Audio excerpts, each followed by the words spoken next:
በአሁኑ ወቅት የአሜሪካ የሀገር ውስጥ ደህንነት ሚኒስቴር ወይም ዲፓርትመንት ኦፍ ሆምላንድ ሴኩሪቲ በታሪኩ ታይቶ በማይታወቅ ከፍተኛ የፖለቲካና የሕዝብ ተቃውሞ ማዕበል ውስጥ ይገኛል። ይህ ቀውስ ደግሞ የሚኒስቴሩ ከፍተኛ ቃል አቀባይ የሆኑት ትሬሺያ ማክላውሊን ከስልጣናቸው እንደሚለቁ በይፋ መገለጹን ተከትሎ አዲስ መልክን ይዟል። ማክላውሊን ስልጣናቸውን የሚለቁት በትራምፕ አስተዳደር የሚመራው የኢሚግሬሽንና የጉምሩክ ማስከበር አገልግሎት ወይም በምህጻረ ቃሉ ICE የሚያካሄደው መጠነ ሰፊ አሰሳና የአውሮፓውያኑ 2026 መጀመሪያ ላይ በሚኒያፖሊስ ከተማ የተከሰቱት አሳዛኝ ግድያዎች ከፍተኛ ቁጣ በፈጠሩበት ወቅት ነው። ማክላውሊን የትራምፕን አስተዳደር የስደተኛ ቁጥጥር ፖሊሲዎች በግንባር ቀደምትነት ሲከላከሉ የቆዩና በጽኑ አቋማቸው የሚታወቁ ባለሙያ ነበሩ።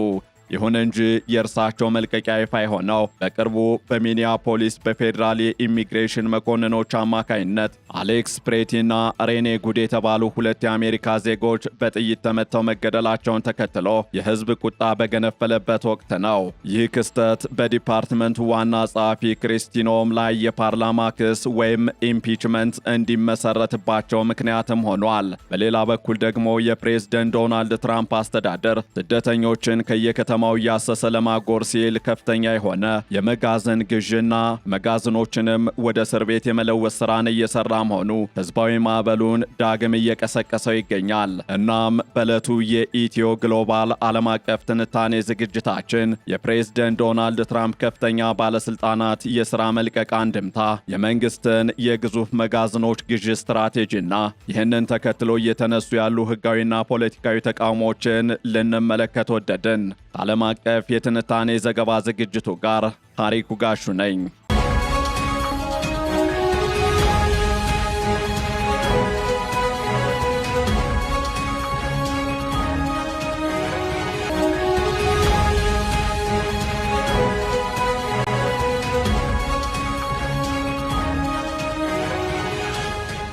በፕሬዝደንት ዶናልድ ትራምፕ አስተዳደር እየተተገበረ የሚገኘው ስደተኞችን የማሳደድ የማሰርና እንዲሁም ለህልፈት የመዳረግ አካሄድ ከፍተኛ ህዝባዊ ቁጭትንና ተቃውሞውን እያስከተለ ይገኛል። ከመላው አሜሪካውያን እየተሰማ ያለው ተቃውሞም የዶናልድ ትራምፕን መንግስት በጀት በመንፈግ በከፊል እንዲዘጋ አድርጓል። አሁን ደግሞ ባለስልጣናት ስልጣናቸውን እንዲለቁ እያደረገ ነው። ከዚህ ጋር ተያይዞም የ31 ዓመቷ ትሬሺያ ማክላውሊን በትራምፕ አስተዳደር ውስጥ የሀገሪቱን የስደተኞች መመለስ ወይም ማባረር ፖሊሲን በግንባር ቀደምትነት ሲከላከሉ የቆዩ ጠንካራ ድምፅ ነበሩ።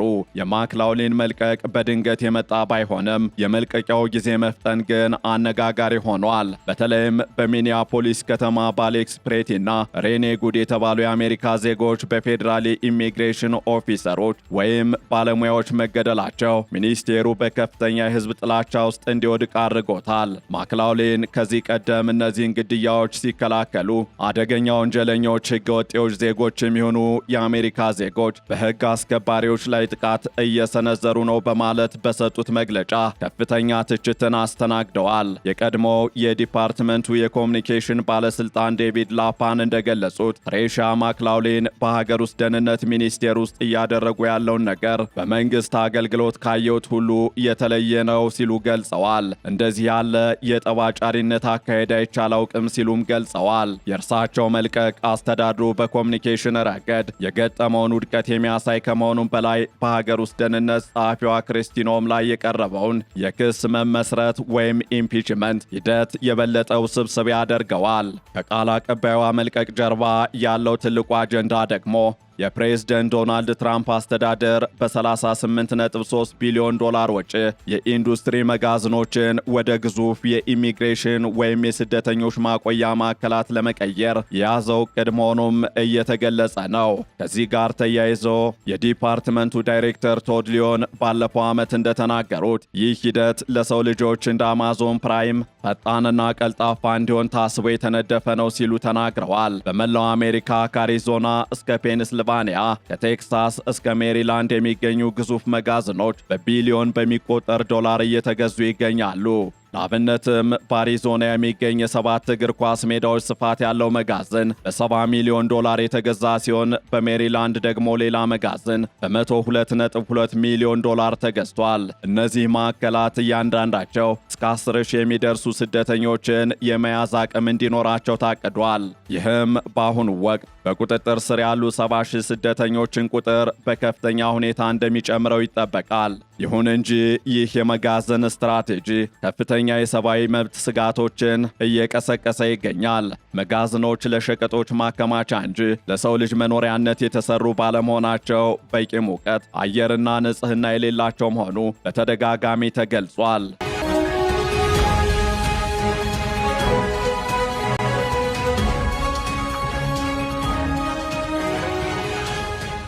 ከዚህ ጋር በተያያዘም የኦታይ ሜሳ ማቆያ ማዕከል ውስጥ የሚገኝ አንድ እስረኛ በድብቅ በላከው ማስታወሻ ላይ እዚህ በጣም ይበርዳል፣ ምግቡ በጣም አስጊ ነው፣ በሮችና መስኮቶች በሌሉበት ትልቅ ክፍል ውስጥ እየኖርን እንገኛለን፣ ሳር ወይም ዛፎችን ማየት አንችልም ሲል የሁኔታውን አስከፊነት ገልጿል። ይህን ተከትሎም የትራምፕ አስተዳደር የማጎሪያ ካምፖችን ወይም ኮንሰንትሬሽን ካምፕስ እያስፋፋ ነው የሚሉ ወቀሳዎች ከዲሞክራቶችና ከሰብአዊ መብት ተሟጋቾች እየቀረቡ ነው።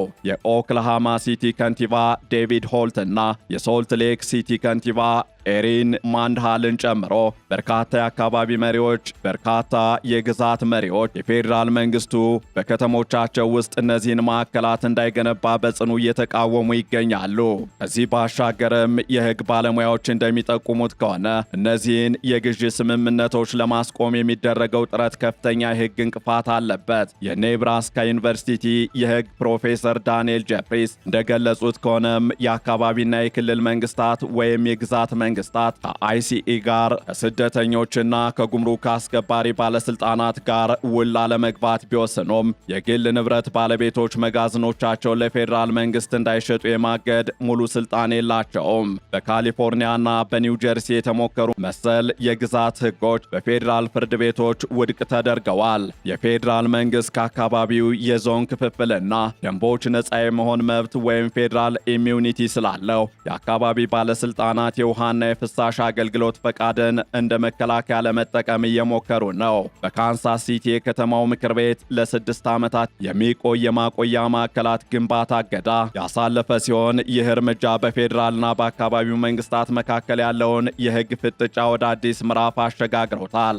በሌላ በኩል በትራምፕ አስተዳደር ይህ መጠነ ሰፊ የዲቴንሽን ወይም የእስረኛ ማቆያ ግንባታ የአሜሪካን ደህንነት ለማስጠበቅና ጅምላ የስደተኞች ምለሳን ተግባራዊ ለማድረግ የግድ አስፈላጊ እንደሆነ እየተገለጸ ነው። ዲፓርትመንቱ በሰጠው መግለጫም እነዚህ ማዕከላት በቁጥጥር ስር ያሉ የውጭ ዜጎችን ሰብአዊነት ባለው መልኩ ለመያዝና የጅምላ ዲፖርቴሽን ወይም የጅምላ ስደተኞች ምለሳን ለማሳለጥ ይረዳሉ ብሏል። ቢሆንም ግን እንደ ማሳቹሴትስ ገዢ ሞራ ሂሊ ያሉ ተቃዋሚዎች ይህንን ሐሳብ አጥብቀው እየኮነኑ ይገኛሉ።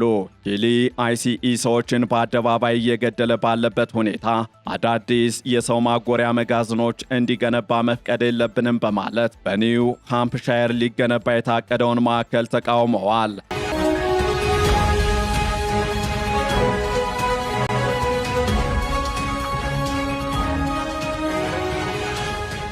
የአስተዳድሩ እንቅስቃሴ ሌላው ትኩረት የሚስብ ነጥብ ደግሞ የግዢዎቹ የፋይናንስ ምንጭ ነው።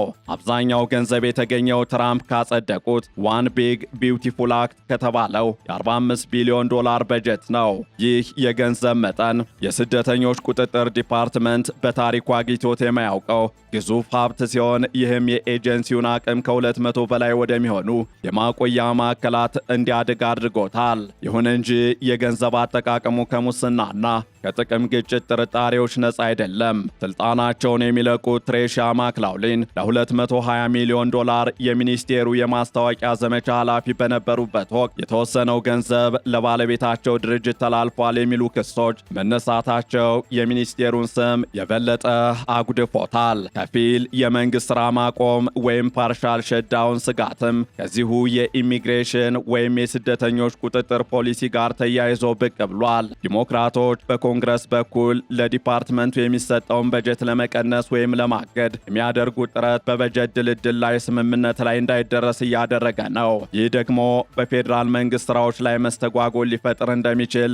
እየተነገረ ይገኛል። በኒው ሜክሲኮ የክልሉ ምክር ቤት የግል የማቆያ ማዕከላትን የሚከለክል ሕግ ማጽደቁ በፌዴራል መንግስትና በግዛቱ መካከል ያለውን ግንኙነት የበለጠ አሻክሮታል።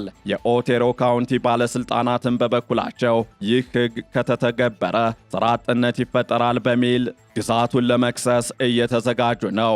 ይህም ጉዳዩ ከሰብአዊ መብት ባለፈ ወደ ምጣኔ ሀብታዊና ፖለቲካዊ ፍጥጫ ማደጉን ያሳያል። እናም የአሜሪካ የሀገር ውስጥ ደህንነት ሚኒስቴር በአሁኑ ወቅት አመራር ቀውስ፣ በሕግ ክርክሮችና በከፍተኛ የህዝብ ተቃውሞ መካከል ይገኛል። ትሬሻ ማክላውሊን ስልጣን መልቀቃቸው የአንድ ግለሰብ መሄድ ብቻ ሳይሆን የአስተዳድሩን የስደተኞች ቁጥጥር ፖሊሲ ለመጠበቅ እንዲሁም ለመከላከል ያለው አቅም እየተዳከመ መምጣቱን የሚያሳይ ምልክት ተደርጎም ተወስዷል። በአንድ በኩል መንግስት ቢሊዮን ዶላሮችን በማፍሰስ መጋዘኖችን ወደ እስር ቤት ለመቀየር ሲተጋ፣ በሌላ በኩል ደግሞ የግዛት አስተዳደሮች፣ የከተማ ከንቲባዎች እንዲሁም የህግ ባለሙያዎች ይህንን ሂደት ለማስቆም በየግንባሩ እየተፋለሙ ነው። የሜሪላንዱ ሴናተር ክሪስ ቫን ሆለን በሰጡት አስተያየት እነዚህ ማዕከላት የትራምፕን ጨካኝና ኢሰብአዊ የኢሚግሬሽን አጀንዳ የበለጠ የሚያቀጣጥሉ ናቸው ብለዋል። እናም የአሁኑ የአሜሪካ የኢሚግሬሽን ወይም የስደተኞች ቁጥጥር ቀውስ በሀገሪቱ